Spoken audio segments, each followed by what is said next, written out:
It's the 29th of June 2024. We've just finished a season, but we're not bothered about that because tomorrow is the last day of Jurgen Klopp's contract and we've been hired by Liverpool as director of football and it's our task to replace him. One era is ending, but our era is only just beginning. I wanted to start a unique FC24 save. I didn't want to become a manager, but instead a director of football. We were so lucky that Liverpool gave us a chance, but it means it's my responsibility to pick out and sign the next manager, to scout potential new signings and to hire coaches, all while the manager will be in charge of everything that happens on the pitch. This means that team selection, tactics, training, and of course playing the matches are all off limits for me. It's the ultimate test of my player recruitment skills, and of course if things aren't working out well, my manager picking skills too. Forget manager mode, we're playing director of football mode on FC24. Our first business is to try and find a new manager. Let's be realistic, we're not going to convince Jurgen to stay, because Klopp is happily leaving after 10 years, so we need to look at some of the managerial candidates. Jurgen has actually suggested we look at Norwich's David Wagner, and there's no way that we're going to be signing his best friend. We could offer someone like Jose Mourinho a deal, but fans would absolutely hate us for it. Maybe Cooper, Nagelsmann or Gerrard could be the right men for the job. Well, let's look at our squad. It's not really suited to 4-2-3-1, it's suited to fast counter-attacking and pressing. This rules out Cooper and Nagelsmann.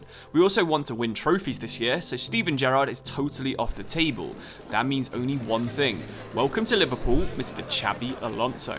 I'm sure some of you saw this coming, but his playstyle matches exactly what our vision of a new generation of Liverpool players is going to look like. We have our manager, we have a style of play, and now let's give him some players. Well, first of all, we need a new centre-back because Virgil van Dijk has decided it's time to end his era too. So we'll need to replace him with the best possible starting 11 option.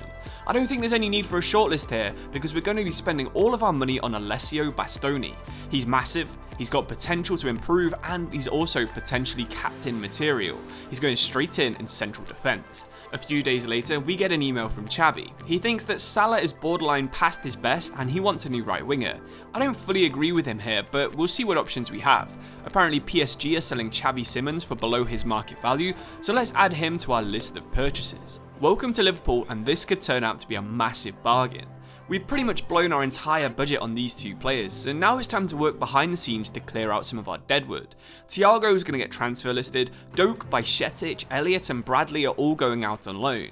I think it's key to try and keep our squad as streamlined as possible, learning from our mistakes when we were director of football at Chelsea last year. We're into August now, so the action's going to move from us in the boardroom to Alonso on the pitch. We pick up 12 points from our first 4 games, winning every single one of them, so he's doing better than Klopp did in his final season.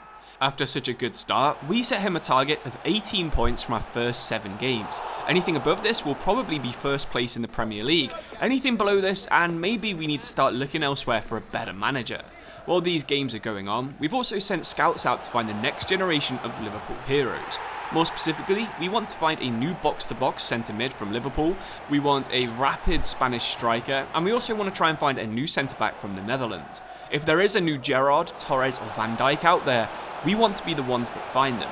If we do find anything worth sharing, of course I will let you know. So now we're entering December and we're doing pretty well in the league, with Alonso comfortably putting us in second place. We've actually got a decent amount of cash because we got a surprising amount when we sold Thiago, which means we'll be going into December with a budget of £115 million. Before we can spend any of our budget though, we have 2 big decisions. The first is, should we renew Mohamed Salah's contract? It expires in 6 months and Simons is actually performing really well, so we're going to delay renewing Salah for a few more months. The second event is actually even bigger. It's Arsenal versus Liverpool, first versus second, and a potential title decider in December. This was by far the biggest match of the season so far, and a really good chance to see how Xabi Alonso and his team would do under pressure. We want to get quite far into the Champions League, so if we can't beat a team like Arsenal, surely we're not actually going to do too well. Well, this was an absolutely amazing match. There was chances for both teams within the first 10 minutes, and this continued well into the second half. Odegaard hitting the crossbar right there. They say that winners make their own luck, and it seemed like that's exactly what we were doing because we were getting absolutely battered by Arsenal until Trossard would get one-on-one and slot the ball straight past Alisson. We still had half an hour to get back into this game, but it was actually better for us as director of football because we had half an hour to see where we needed to strengthen in the January transfer window. We noticed there was a big hole on the bench with no attacking midfielders, and we also could do with someone who was versatile enough to play on the left and the right because we only had a single winger that wasn't injured or suspended. If you look at that corner right there, Alisson was actually unmarked. It's a shame that Salah didn't find him, but we're going to lose a little bit of ground on Arsenal with them getting a 4-point lead in December. It's pretty big. So with that match out of the way, it's time to get back to thinking about transfers. This January transfer window, we could either go for established players to try and overtake Arsenal, or we can use the money to help replace some of our older players. We spot that Morgan Gibbs-White and Pedro Neto have both been listed as available on the transfer list, and both are very interested in joining us at Liverpool. Do we spend big on future potential, or go for the player that instantly fits into our team? Well, luckily for us, we don't really have to choose, because Gibbs-White has the work rate to play as either a number 10 or a number 8, while Neto is happy on either wing or up front. Both agreed to join us, and we got an amazing value for two very versatile players. Having a forward line of Diaz, Simons, Neto and Salah is going to be formidable, especially when you've got Jota, Nunez and Gakpo all being happy to play on either wing or straight through the middle. Our goal this season was never really to win the league, but we're actually in a really good position to do exactly that. We also wanted a nice trip getting far into Europe, so winning our Champions League group meant we were on track with every single objective. It looks like picking Xabi Alonso as our manager was having the exact impact we wanted. We really needed to reach at least the semi-finals of the Champions League for bigger players to take us seriously, so the round of 16 was going to be crucial to our future. It's fine signing players like Gibbs-White from Forest, but being able to compete with Man City for players like Mbappe and Haaland is needed if we want to keep this club totally world class. I would say that there's only 2 or 3 teams that actually have a better squad than us in the world, and one of them is definitely Real Madrid. We were playing away in the first leg, which was really not good, because it means we could be out of the Champions League basically if we lose by 3 or 4 goals in this first leg. The first 20 minutes or so was actually surprisingly level. We were trying to defend wherever we could, but when we got in the box, it fall to Szoboszlai, whereas Real Madrid, it would fall to Vinicius Jr. As a 94 rated striker, he is never going to miss a one-on-one like that, although Alisson did everything that he could. Xabi Alonso was quite a big game player for Real Madrid, so let's hope that he's going to be a big game manager for Liverpool because we need a comeback, otherwise we are out of the Champions League. And like we said, we probably are going to have to replace Xabi Alonso with someone that is a big game manager. Of course, our biggest game player of all is Mohamed Salah, and he proves it yet again. He only has about 4 months left on his contract, and I think he's definitely playing as hard as he can to try and get a renewal. And honestly, at the minute, I'm erring on the side of doing it. If he can win us this match, either in this leg or in the second leg, I think he definitely deserves that new contract. We had a look at Xabi Alonso's selection and some weird stuff going on here. Tsimikas playing midfield and Endo playing centre-back.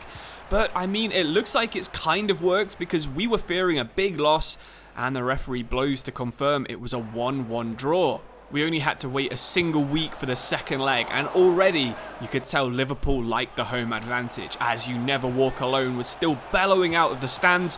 We went behind because Ferland Mendy had smashed his way through the middle, and then he got awkwardly close to the camera. I'm not sure I want to be that close to Ferland Mendy. It's okay, we've come back from bigger situations than this before, and Xavi Simons managed to get one past Courtois. We were actually playing such good football in this leg. Xabi knew exactly what he was doing. We were having the ball, we were camping on the edge of their box, we were just passing it around waiting for a gap or waiting for someone like Salah to get his shot away, and that would have been a really nice goal. He had another chance here, similar situation, another good save from Courtois. This time Joe Gomez with the shot, another great save from Courtois. We were doing everything we could here to try and get back in the lead, and you can see that Real Madrid was starting to get a little bit shaken. It might have been the famous Anfield atmosphere, it might have been the pressure we were putting on them in the pitch, but they were seriously losing their heads. They turned it on a little bit better in the second half of the second half, having a couple shots there with Immobile and Bellingham both having good chances, but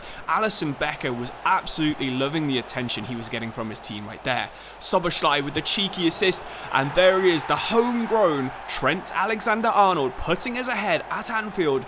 in the round of 16 of the Champions League. We need another look at that assist, but we didn't have to hold on for too much longer. 2 or 3 minutes and we absolutely did it. I'm sorry I ever doubted Xabi Alonso because he is absolutely providing miracles both on and off the pitch. He's trained Andrew Robertson to improve at the age of 30. He's trained Trent Alexander-Arnold to be much more effective at right mid than right back. Even Mohamed Salah at 33 years old is improving to be an 89, and I definitely think he deserves this new contract. He'll be here for at least another year, but we've renewed him for 2, and he was happy to sign the deal. I don't know if it's fate, but it's time to play another one of Xabi Alonso's former teams, this time Bayern Munich. Was it going to be as tough of a test as Real Madrid were? Well, we went 1-0 up after 9 minutes, and we went 2-0 up after 16 minutes in the first leg. Xavi Simons absolutely dunking on them. We'd go on to win 2-1 in the first leg and 3-0 in the second leg, and that would line us up to a semi-final against PSG. We lost 3-2 in the first leg, but you can see how good this PSG team is. De Bruyne, Goretzka, Bernardo Silva and Son. Their director of football has done absolutely amazing, but I suppose he does have basically an unlimited budget to try and strengthen them and get that first Champions League, but we're the director of football that has to stop them. Xabi Alonso's tactics were now fully drilled in. You could see who was replicating who. Trent Alexander-Arnold was playing like Grimaldo was back in his Leverkusen side, and he was getting crosses in, he was doing set pieces, and he was shooting from the edge of the box. And on the other side, we had Robertson, who was like Frimpong, this time getting just inside the box and opening the scoring to equalise 3-3 on aggregate. Trent would get forward again. What a ball that is. And there's nearly a second goal there for Andrew Robertson. I'm absolutely loving how this team is playing. I've never seen any of our director of football saves ever having any team play as good as this Liverpool team is. Even our backup signings are contributing. Morgan Gibbs-White making us have the lead against PSG in the semi-final of the Champions League. When we signed him, we were second place in the Premier League by a bit to Arsenal, and we were trying to overtake them. But instead, we've got to the Champions League final, we've got to the FA Cup final, and also we're massively ahead in the Premier League. Could our first season as director of football also result in Liverpool's first treble for about 25 years? Barcelona would be one of the teams who could stop us in the Champions League, and Man City would be trying to do it in the FA Cup as well. I'd never seen a team fall away quite as hard as this Man City team is. I mean, that is an awful lineup. They've still got Ruben Diaz and they've still got Haaland, but beyond that, their team's actually very average, with a bunch of 75 to 80 overall players in there. They did still have Pep Guardiola in the dugout though, and this was the first time Alonso would face him, but it was a really good start for Liverpool, going ahead after 90 minutes. Man City were playing a lot better than their ratings suggest they probably should be.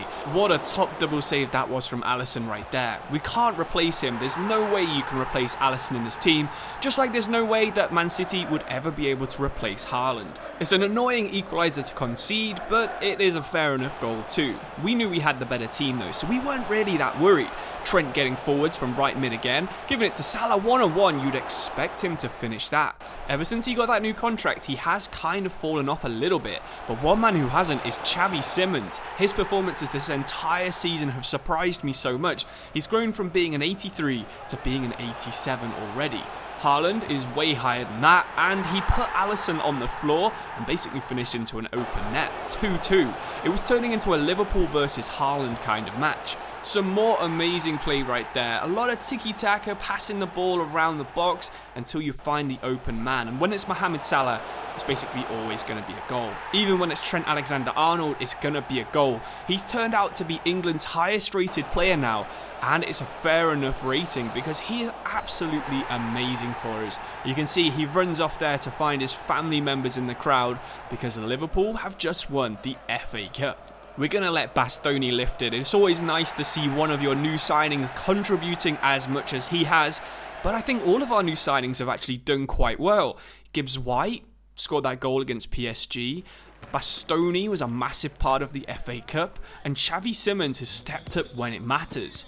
But he needs to step up in this game because he's going to be against William Saliba and Jules Koundé at the heart of a very strong Barcelona team. They still have Lewandowski. He's lost quite a lot of his pace, but he's still got his finishing ability. But the entire pre-game show was all about those two men, Salah versus Pedri. Who was going to be the big impact maker? Who was going to score a vital goal? Well, we're about to find out. Salah would get in the box for the first time right there, but Pedri would actually be the one that blocked it. Martinelli looked like he was the most dangerous on the left wing, but Rafinha also was playing really well. This was going to be such a good Champions League final. It didn't seem like it was going to be too high scoring, because even when Gakpo would get one-on-one, he would be too focused on trying to go around the goalkeeper rather than just stroking it past him. Szoboszlai to Gakpo again, and he was starting to crumble under the pressure. He hasn't got the best composure, sure, but you would expect him to have scored at least one of those two. I know he would have done it in the Premier League.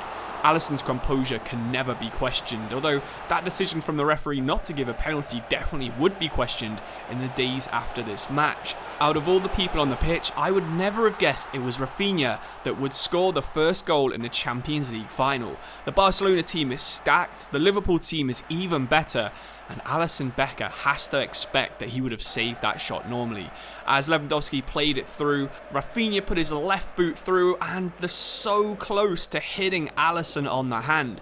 We have 10 minutes to try and break down this Barcelona team, but you can see how they're defending now. They got 4 at the back, 5 in a straight line across the midfield, and we just can't break through this. They just intercept everything, and then they have a counter threat, and we're going to run out of time. We've lost 1-0 in the Champions League final. It could have been an absolutely perfect season there, getting a treble, but we'll settle for the Premier League and we'll settle for the FA Cup. The Champions League would have just been the cherry on the icing on the cake, and I don't think that it would be justified to sack Xabi Alonso after that. If we do a season 2 of this series, he will still be in charge, and I need you guys to suggest some transfer targets. Where do you think we should strengthen next year? Where do you think Xabi Alonso should end up? Should we keep him at all? Can you see him doing any kind of tactical renaissance, a second different style of play maybe in season 2? Well, we'll all figure that out soon, and if this video gets 1,400 likes, I will drop that video as soon as I see it. So thank you all for watching. I really do appreciate it. Like the video if you enjoyed this story, and I'll see you soon. Cheers and goodbye.